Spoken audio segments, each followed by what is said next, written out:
여러분 안녕하십니까? 코로나19 통합 뉴스룸 2시 뉴스입니다. 국정농단과 국가정보원 특수활동비 불법 수수 사건으로 재판을 받아온 박근혜 전 대통령에 대해 대법원이 오늘 징역 20년형을 확정했습니다. 이로써 박 전 대통령에 대한 형사 재판은 모두 마무리됐습니다. 첫 소식 김민철 기자가 보도합니다. 대법원은 오늘 박근혜 전 대통령에 대한 두 번째 상고심에서 징역 20년에 벌금 180억 원, 추징금 35억 원을 선고한 원심 판결을 확정했습니다. 2017년 4월 박 전 대통령이 국정농단 사건으로 구속 기소된 지 3년 9개월 만에 형이 확정된 겁니다. 당초 박 전 대통령은 국정농단과 국정원 특별활동비 불법 수수 사건으로 2심에서 모두 징역 30년을 선고받았습니다. 하지만 2019년 대법원이 현대자동차와 KT 등에 대한 강요 혐의는 무죄로 봐야 한다는 등 2심 판결의 잘못을 지적하며 재판을 다시 하라고 했고, 이후 지난해 7월 파기환송심 재판부는 문학의 블랙리스트 관련 강요 혐의까지 무죄 판단하고 박 전 대통령의 나이 등을 고려해 징역 20년으로 형을 대폭 낮춰 선고했습니다. 이에 대해 검사가 다시 상고하면서 사건은 또 대법원으로 왔는데 대법원이 6개월여 만에 결론을 내놓으면서 박 전 대통령에 대한 형사재판은 마무리됐습니다. 이미 3년 전 징역 2년이 확정된 새누리당 공천 개입 사건까지 더하면 박 전 대통령은 대통령 재직 중 저지른 범죄로 모두 징역 22년을 선고받은 셈입니다. 서울구치소에 수감 중인 박 전 대통령은 오늘 재판에 나오지 않았습니다. 박 전 대통령은 전부 무죄 입장을 고수하면서 2017년 10월부터 모든 형사재판에 출석을 거부했습니다. 대법원 선고가 진행되는 동안 박 전 대통령 지지자들은 인근에서 탄핵 무효 등의 구호를 외치며 시위를 벌였습니다. 국정농단 특검팀은 대법원 판결을 존중한다는 입장을 밝혔습니다. KBS 뉴스 김민철입니다. 오늘 코로나19 새로운 확진자는 524명으로 사흘째 500명대를 이어가며 완만한 감소세를 유지했습니다. 재난방송센터 연결해서 코로나19 자세한 현황 알아봅니다. 김민정 기자. 이 신규 확진자가 크게 줄진 않고 있는데 오전에 나온 현황부터 살펴볼까요? 네, 새로 발표된 신규 확진자는 524명인데요. 사흘째 500명대입니다. 연일 1000명대를 기록했던 때와 비교하면 절반 가까이 줄긴 했지만 좀처럼 500명대에서 더 내려가진 않고 있습니다. 위중증 환자와 사망자도 꾸준히 늘고 있는데요. 각각 6명과 10명이 더 증가했습니다.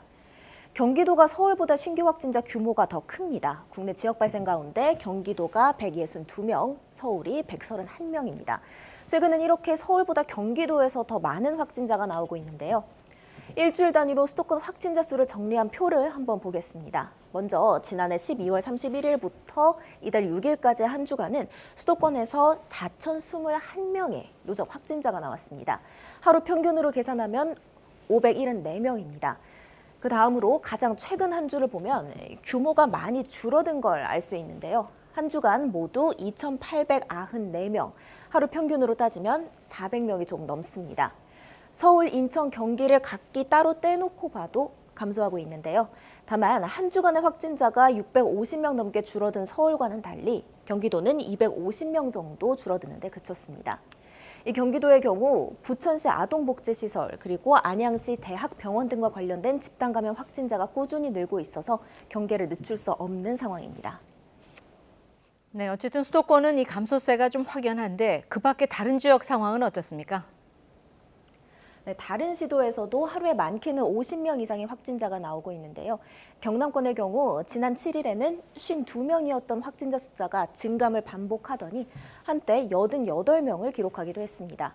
이 한 주만 놓고 보면 전반적으로 감소 추세다 이렇게 말하기는 어려운 상황입니다.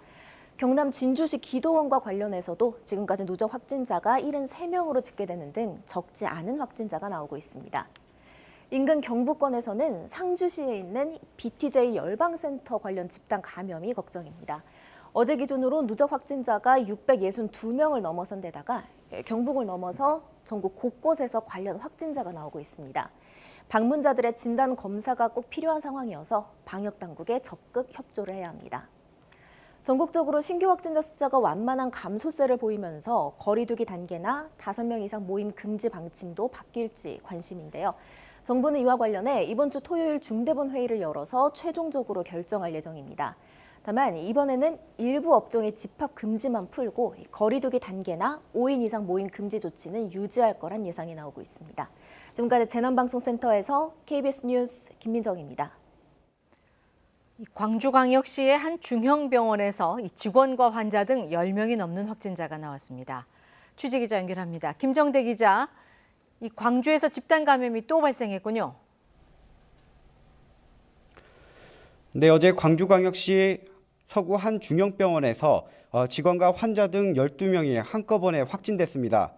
병원 내 집단 감염 사례가 또 나온 건데요. 추가 진단검사가 진행 중이어서 확진자가 더 나올 수 있는 상황입니다. 집단 감염이 발생한 병원은 광주 서구 화정동 소재 중앙병원입니다. 이 병원에서 근무하는 간호조무사 1명이 지난 11일 코로나19 의심 증상으로 검사를 받았는데 어제 확진 판정을 받았습니다. 이에 따라 방역당국은 간호조무사의 밀접 접촉자 48명을 대상으로 진단검사를 진행했는데요. 현재까지 환자 7명, 직원 4명, 가족 1명이 감염된 걸로 확인됐습니다. 방역당국은 오늘 중에 해당 병원에 대한 현장 진단평가를 진행해 동일 집단 격리 여부를 논의할 예정입니다. 이 밖에 광주에서는 집단 감염이 이어졌던 광산구 소재 효정요양병원에서 확진자 14명이 더 나오는 등 어제 하루 31명이 확진 판정을 받았습니다.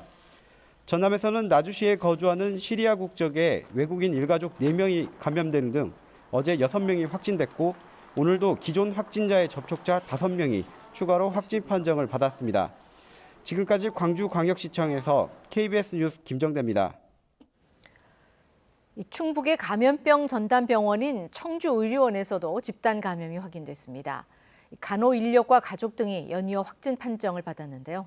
취재기자 연결합니다. 민수아 기자, 이 청주의료원 상황 자세히 전해주시죠. 네, 최근 나흘 사이 충북 청주의료원 간호인력 7명과 이들의 가족 2명이 확진 판정을 받았습니다. 간호인력 확진자는 모두 코로나19 격리병동 근무자인데요.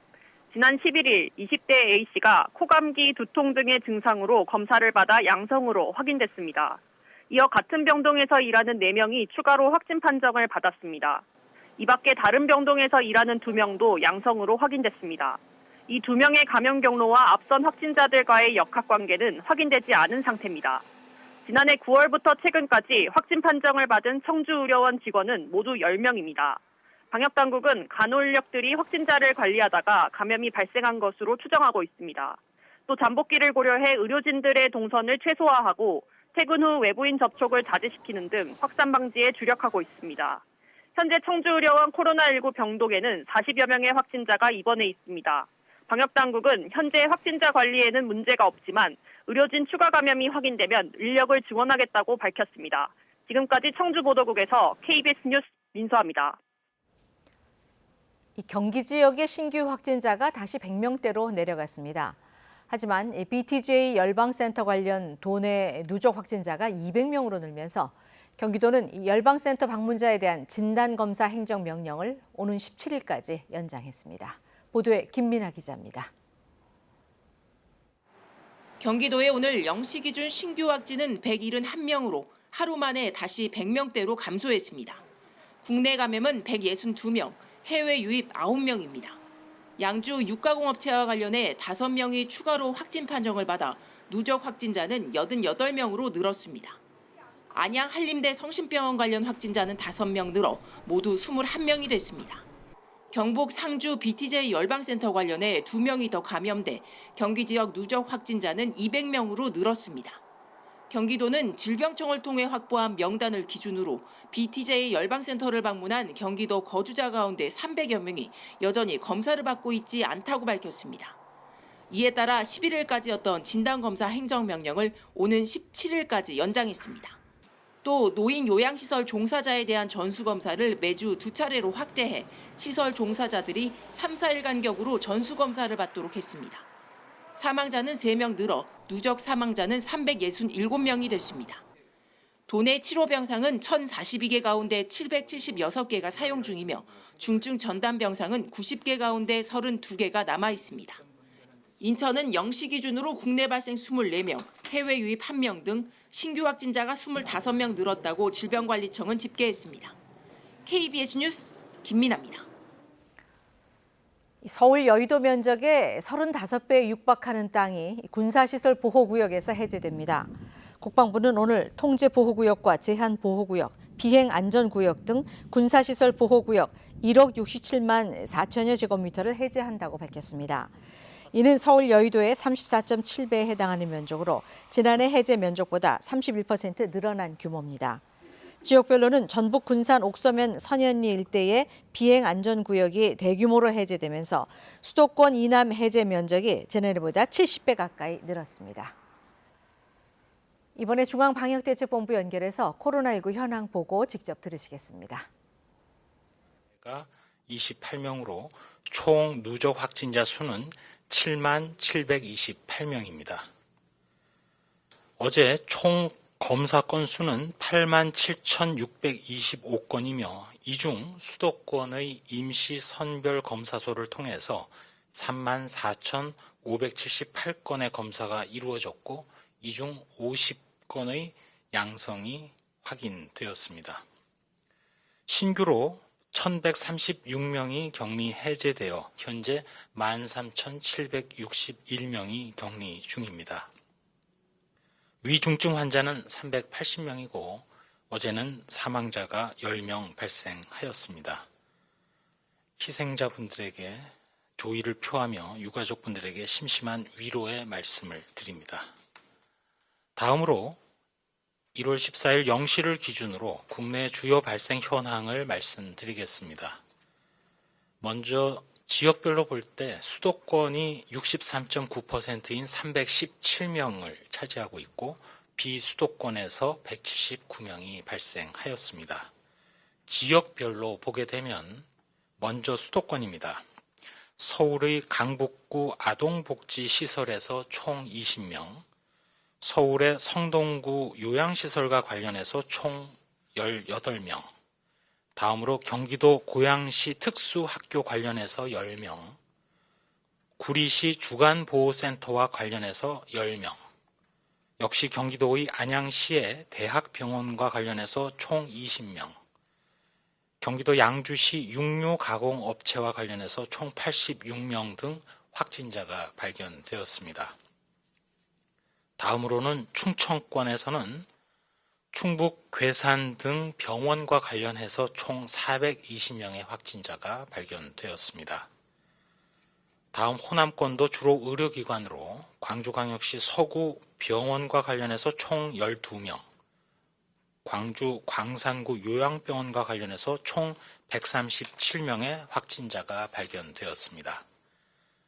다음으로는 경북권에서는 구미시 종교시설과 관련해서 총 127명이 발견되었고 경남권은 경남 진주시 기도원과 관련하여 접촉자 조사 중 7명이 추가됨으로써 현재까지 총 80명의 누적 확진자가 발견되었습니다. 다음으로는 치료제 백신 등의 연구 개발과 관련해서 말씀드리겠습니다. 먼저 국내 코로나19 치료제 개발 및 임상시험 진행 상황과 관련해서 향후 의료계의 적극적인 협조를 당부드리면서 현재 개발 중인 항체 치료제의 임상 3상 조건부 허가에 대해서 식품의약품안전처의 검토가 진행 중인 가운데 국립감염병연구소에서는 조건부 허가 승인 전이라도 의료진의 판단에 따라서 고연령, 고위험 환자에게 항체 치료제를 투여하는 연구자 임상시험을 식약처와 협의하고 대한감염학회와 협조해서 총 35개 의료기관의 75명의 연구자 참여 아래 진행할 계획으로 있습니다. 이러한 치료제 등의 연구 개발과 관련해서는 브리핑 직후 장희창 국립감염병연구소장이 추가로 상세하게 설명해 드리도록 하겠습니다. 다음으로 저희 중앙방역대책본부에서는 국립중앙의료원으로 하여금 코로나19 환자의 임상적 후유증 연구를 진행하고 있는 바 중간 결과 현황을 간략히 설명을 드리면 코로나19로 확진된 후 입원한 성인 환자 총 40명을 대상으로 3개월마다 검진과 설문조사를 실시한 결과 시간 경과에 따라 후유증 증상이 다르게 나타났습니다. 먼저 3개월이 지난 시점에서는 탈모와 운동 시 숨이 찬 증상이 상대적으로 많았고 6개월이 지난 시점에서는 피로감이 상대적으로 높게 나타나는 경향을 보였습니다. 일부 환자에서는 폐 기능 저하도 보였고 시간이 경과되면서 회복 양상이 나타났습니다. 폐 CT 관찰을 보면 3개월 시점에서는 폐 염증이 상당 부분 남아있는 것을 확인할 수 있었고 6개월이 지난 시점에서는 대부분 호전되었으나 일부에서는 폐 섬유화도 발견되었습니다. 이러한 신체적 부분뿐만 아니라 정신과적 후유증으로는 우울감 그리고 외상 후 스트레스 장애가 주로 나타났습니다. 시간이 흐름에 따라 우울감은 감소된 대신 외상 후 스트레스 장애가 증가하는 경향을 보였습니다. 이러한 결과는 중간 상황이고 저희 방역당국은 앞으로 코로나19 회복 환자를 대상으로 후유증의 증상, 지속기간, 여러 가지 다각적 분석 및 장기적인 모니터링을 지속적으로 수행하고 이를 상세히 계속 설명드릴 기회를 가지도록 하겠습니다. 다음으로는 거리 두기와 관련해서 말씀드리겠습니다. 저희 중앙방역대책본부에서 코로나19 이번 3차 유행과 관련하여 특성 그리고 거리 두기의 효과에 대해서 설명드리겠습니다. 이번 진행되고 있는 3차 유행은 작년 11월 중순부터 시작하여 12월 말 정점을 지나 현재는 환자 감소 추세를 유지 중입니다. 지난 1주간의 감염 재생산 지수도 1 이하로 즉 0.88로 감소된 상황입니다. 또한 특성을 보면 이번 3차 유행은 전국적으로 일상 속에 소규모 감염이 확산되면서 광범위한 지역사회 감염 양상을 보이고 있습니다. 예를 들어 지난 10월에 집단 발생이 비율이 55.6%가 12월에 35.2%로 감소한 반면 개인 간 접촉은 지난 10월 12.4%에서 12월에 36.9%로 늘어나는 상황입니다. 이번에 거리두기 효과에 대해서는 거리두기의 단계를 상향함으로써 다중이용시설의 집단 감염을 차단하였고 특별히 5인 이상 모임 금지를 통해서 모임, 여행 최소화로 3단계로의 상향 조정 없이 코로나19를 감소세로 전환시켰다고 평가하고 있습니다. 특별히 11월 감염이 다수 발생했던 실내 체육시설, 학원, 카페 등의 시설은 집합 금지 운영 제한 이후 12월에 큰 폭으로 감소한 것으로 나타났습니다. 그러다가 12월 말부터는 요양병원 시설, 또 종교시설, 교정시설 등 특정한 감염 취약시설에서 감염 전파가 증가한 것으로 나타났습니다. 이러한 중 특별히 5인 이상 모임 금지 조치가 수도권에서는 작년 12월 24일부터 비수도권에서는 금년 2021년 1월 4일부터 시행된 바 이를 통해서 개인 간 모임 그리고 여행 감소로 이어져서 환자 발생 감소세로 전환되는 데 효과적이라고 판단됩니다. 저희 방역당국이 보기에 3단계 상향 없이 감소 추세로 전환한 것은 긍정적이지만 부정적인 측면도 있습니다. 먼저 지역사회 감염의 저변이 매우 넓고 또 실내 활동이 많은 계절적 요인이 있습니다. 또한 다중이용시설 운영 재개 시 환자의 증가 가능성 등을 고려할 때 거리두기 완화가 이루어질 경우 재확산의 우려는 상존한 상황입니다. 동시에 집합금지 운영 제한 시설의 생계가 곤란하고 또한 방역 수칙과 관련해서 업종 간의 형평성의 문제 제기 등은 이번 거리두기의 한계로 인식하고 있습니다. 향후 1월 17일 이후 거리두기 조정 여부 및 내용에 대해서는 3차 유행의 특성 그리고 거리두기에 대한 중간 평가 등을 바탕으로 해서 전문가, 관계부처, 지자체 등과의 협의를 거쳐서 중대본에서 최종 결정할 예정입니다. 말씀드린 이러한 코로나19 3차 유행의 감소세는 국민 여러분들의 실천 그리고 희생으로 유지되고 있기에 다시 한번 3가지 수칙을 철저히 지켜주실 것을 부탁을 드립니다. 첫 번째로 모든 사적 모임을 취소해 주시고 집에서 안전하게 머무르며 종교활동, 모임, 행사는 비대면, 비접촉으로 진행해 주시기 바랍니다.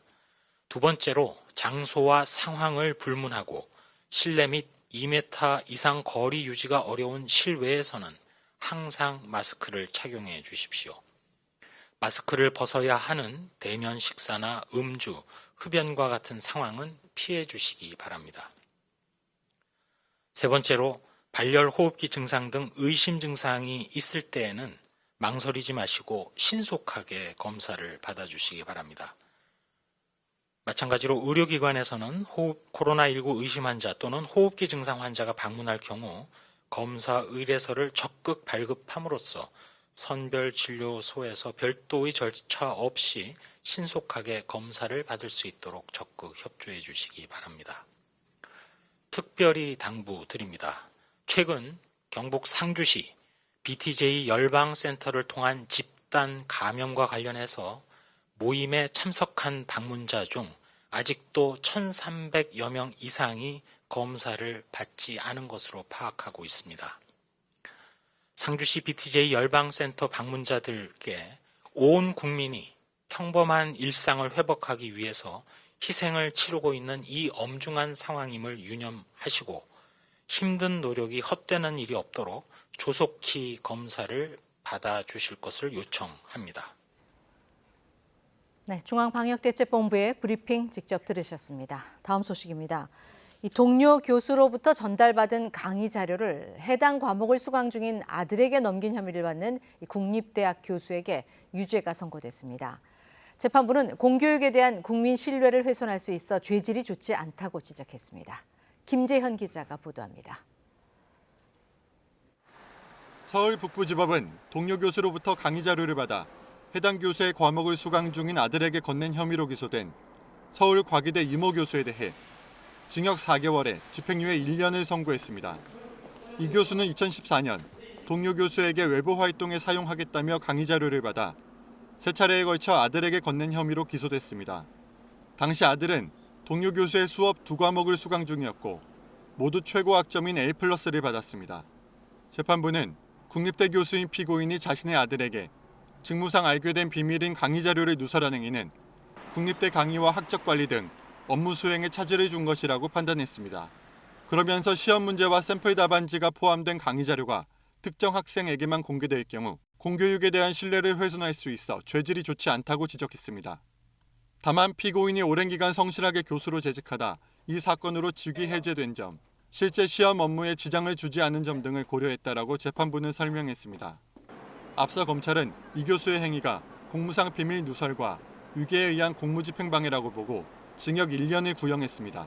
하지만 재판부는 기출문제와 실제 출제 문제 사이에 차이가 있어 유괴에 의한 공무집행방해 혐의는 무죄로 판단했습니다. KBS 뉴스 김재현입니다.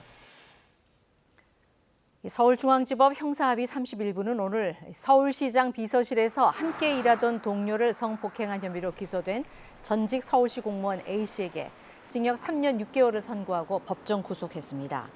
또 40시간의 성폭력 치료 프로그램 이수를 명령했습니다. 재판부는 술에 취해 한거불능 상태였던 피해자를 가늠해 상해를 입힌 사안으로 죄질이 좋지 않다며 양형 이유를 밝혔습니다. 또 A씨가 피해자의 외상 후 스트레스 장애는 고 박원순 시장의 성추행 때문이라고 주장했지만 재판부는 피해자의 치료 상담 내용 등을 볼 때 A씨 범행이 직접적인 원인이 됐다고 판단했습니다. 이른바 청와대 문건 유출 사건으로 기소된 박관천 전 청와대 행정관에게 징역형의 집행유예가 확정됐습니다. 대법원 2부는 오늘 대통령 기록물 관리에 관한 법률 위반 등 혐의로 기소된 박 전 행정관의 상고심에서 징역 8개월에 집행유예 2년을 선고한 원심을 확정했습니다. 함께 재판에 넘겨진 조응천 더불어민주당 의원은 무죄가 확정됐습니다. 이들은 2013년 6월부터 2015년 1월까지 정윤회 씨의 국정 개입 의혹을 담은 문서 등 청와대 내부 문건 17건을 박지만 이주희 회장 측에 건넨 혐의 등으로 재판에 넘겨졌습니다. 의회 난입과 관련해 트럼프 대통령의 내란 음모 혐의를 적용한 탄핵 소추안이 미국 하원을 통과했습니다. 바이든 대통령 취임식을 앞두고 수도 워싱턴 DC는 추가 폭동의 우려로 긴장이 높아지고 있습니다. 워싱턴 김기현 특파원이 전합니다. 트럼프 대통령이 재임 중 하원에서 2차례 탄핵당한 최초 사례로 기록됐습니다. 하원 전체 435석 가운데 232명 찬성, 197명 반대로 트럼프 대통령에 대한 탄핵안이 통과된 겁니다.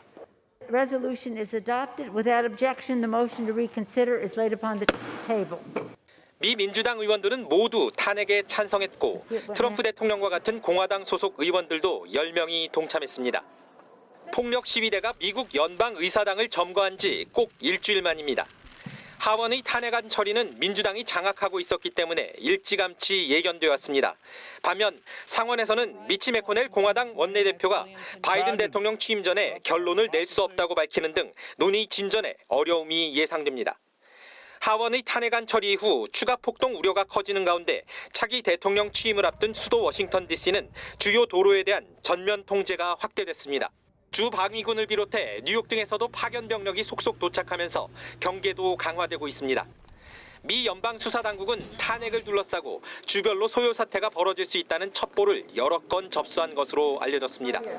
트럼프 대통령도 이례적으로 입장문을 내 폭력과 법 질서를 파괴하는 어떤 행동도 용납할 수 없다며 모든 미국인은 침착해달라고 당부했습니다. 워싱턴에서 KBS 뉴스 김기현입니다. 수도권 지역은 미세먼지 농도 보통 수준으로 낮아졌습니다. 하지만 충북은 현재 117, 부산 124 마이크로그램 등 충청과 남부지방은 나쁨 단계를 나타내고 있습니다. 오후에도 미세먼지 농도가 높게 나타나는 곳이 있겠습니다. 내일은 아침부터 내륙 지역에 비가 내리겠습니다. 경기 동부와 영서, 충북엔 5에서 10, 서울을 비롯한 그 밖의 내륙 지역엔 5mm 미만의 비가 조금 내리겠습니다. 오늘 오후에는 전국이 맑겠습니다. 낮 기온은 서울이 7도, 부산이 13도로 비교적 온화하겠습니다. 바다의 물결은 동해상에서 2.5m로 비교적 높게 일겠습니다. 내일까지는 온화한 날씨가 이어지다가 주말부터 다시 추워지겠습니다. 기상정보였습니다. 코로나19 통합 뉴스룸 2시 뉴스를 마칩니다. 고맙습니다.